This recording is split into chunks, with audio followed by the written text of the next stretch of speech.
Hi everyone. My research proposal deals with the exploration of librarian education and outreach services to at-risk youth.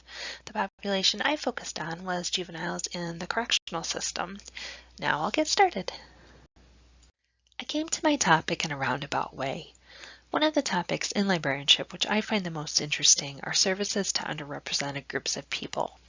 I'm also interested in how outreach services are improving, especially with the evolution of the public library from just a place with books, if you will.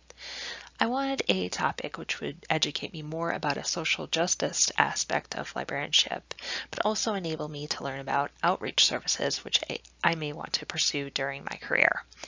I first thought about library services to the prison population, and while reading on that topic, I saw a reference to services for incarcerated youth, which got the ball rolling.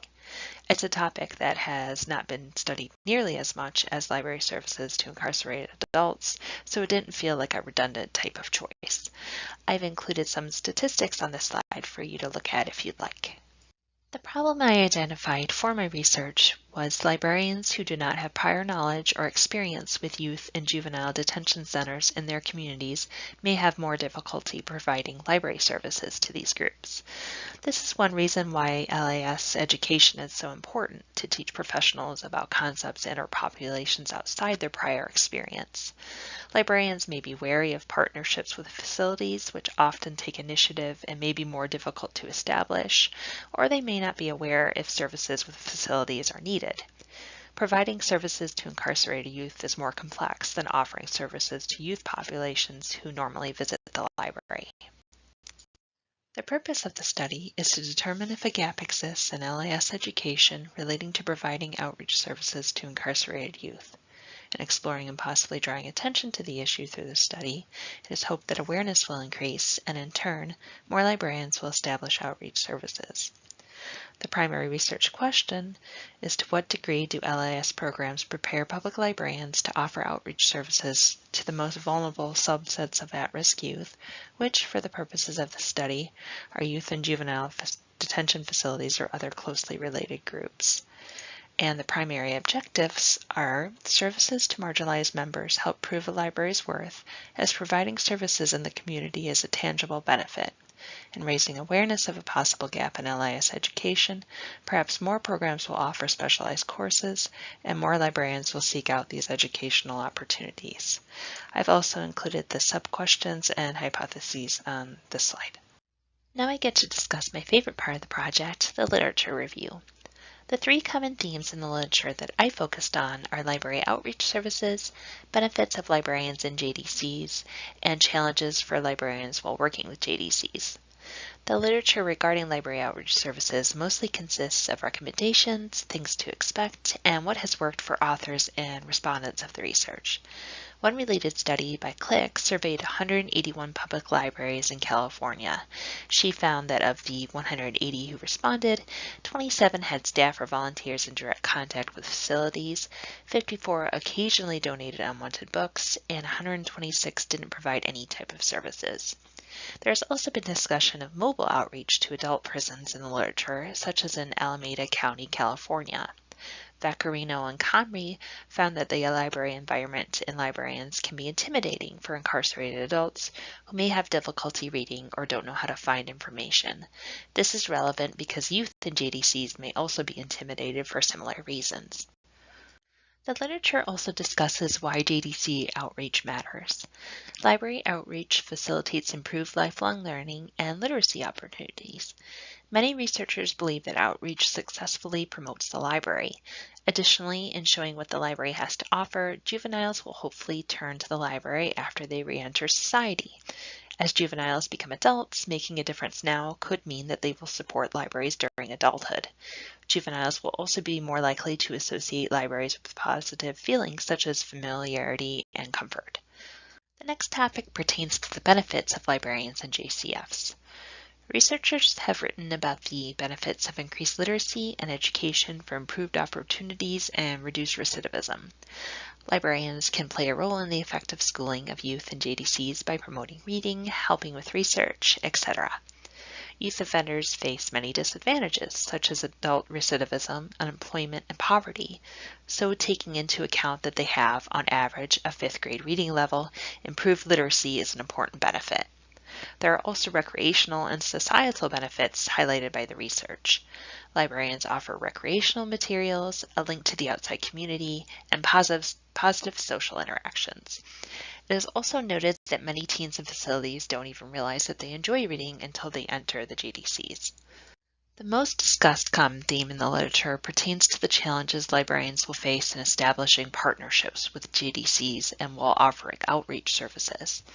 The main challenges mentioned are library collection issues like censorship, technology access, gaining administrative and staff support, and finding, training, and retaining staff. Each individual facility ultimately has the say in what materials can be purchased or brought into the facility.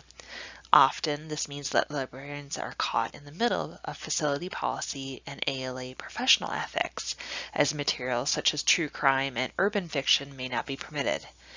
These disagreements in library materials causes friction between librarians and institution staff. Also, assisting teens with improved computer research and database skills may be prohibited because internet access in facilities can be limited or non-existent. Next, gaining library administrator and staff support in addition to the support of correctional facilities are necessary components of a successful outreach partnership. This can be problematic as administrators may be unsupportive or lack awareness that outreach is needed. Library administrators or staff may have negative perceptions of at-risk teens in general and may feel that these groups are not worth the effort spent on outreach. Lastly, staffing challenges can be a barrier for JDCs. For librarians working in a JDC library, finding qualified librarians to hire is difficult. The one study I could locate which dealt directly with LIS education to prison populations was done about 27 years ago. Lucas stated that finding a program which offered specialized courses in prison librarianship was extremely difficult. Some specialized training is beneficial because librarians may feel anxious about offering services in JDCs as they're unfamiliar with the correctional setting, and training helps prepare librarians for security procedures. So I learned that in the available literature, there is a lack of research in general pertaining to library services to JCFs. The only way to hypothetically measure and evaluate my questions that made sense to me was to design a mixed method approach.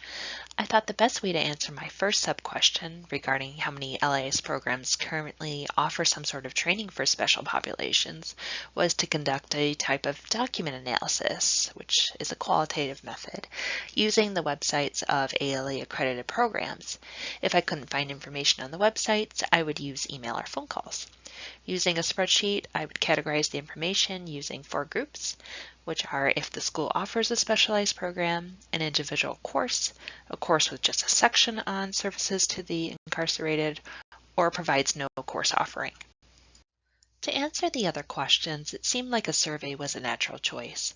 My survey would require both closed and open-ended questions. I would have liked to have used a method other than a survey because they're used so often and they can have low response rates and only people with strong opinions participating, but as I wanted a sample from across the U.S., it seemed like the only viable option. On the survey, I would need to get demographic information, information on the educational experiences of librarians in relation to services to JCFs, information about the library's service area needs, that is, whether or not nearby facilities were taken into account, and information to measure the current outreach services to JCFs. I wanted to use a variety of questions to hold the interest of participants. If I was to really carry out this research, I think one of the most time-consuming and tricky aspects would be determining my sample. I wrote in my paper that I would use a systematic sampling method, taking every 5th element, but without actually starting to conduct the research and narrowing down the pool, it's hard for me to exactly tell which nth element I'd need to use. I'd have to start by contacting state agencies to get full listings of facilities, which was a method used by Koyama in her research. There is a book which claims to have complete listings of facilities, but she found that the information through state agencies and the book were very different.